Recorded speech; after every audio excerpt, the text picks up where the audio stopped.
तर हॅलो भावांनो, जय श्रीराम. तुमचं सर्वांचं स्वागत आहे आपल्या मिनी ब्लॉग मध्ये. आज जरा बजरंगबलीच्या दर्शनाला जावं म्हणलो. शनिवार होता, मग दुकान आलो बघा. पवनदाजी आहेत, पिंगळीचे जानेमानी शाहूकार आहेत. डायरेक्ट मंदिरात आलो, दर्शन केलं बघा. तुम्ही बी करता दर्शन सकाळ सकाळी, लई दिवस नंबर एक जाते. डायरेक्ट घरी आलो, आपली टू व्हीलर लावली, फोर व्हीलर काढली आपली धन्नो. अनिल भाऊ म्हणला मला फाट्या येऊ दे. म्हणजे चल तुला फाट्यावर सोडतो, मी पॉइंटला जातो. पॉइंटला आल्या म्हणजे राम्या पळ बाप्पा घालते अंगावर गाडी. मग काय तितक्यात कैलास भाऊचा फोन आला, कपडे घ्यायला जाऊ म्हणले. ठीक आहे म्हणलं, चला मग कपडे घेऊ. ओमजीच्या लग्नाला जायचे त्याला सकोण्याहून. 22 तारखेला लग्न आहे त्याचं. कपडे गिपडे घेतले आणि निघालो बघा पॉइंटला वापस.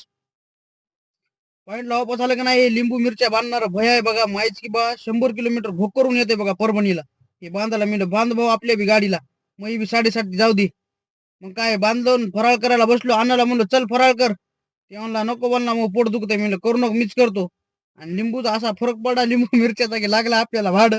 परळगावाला पेशंट नेऊन सोडायचा होता, सिद्धिविनायक हॉस्पिटल मधून.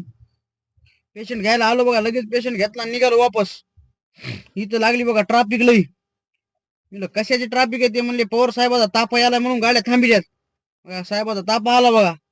लगेच निघालो तिथून. 10-15 मिनिटं लागली तिथून. डायरेक्ट आलो बघा परळगावांमध्ये. बघा या गल्लीत त्यांचं बारक्या बोळत घर होतं.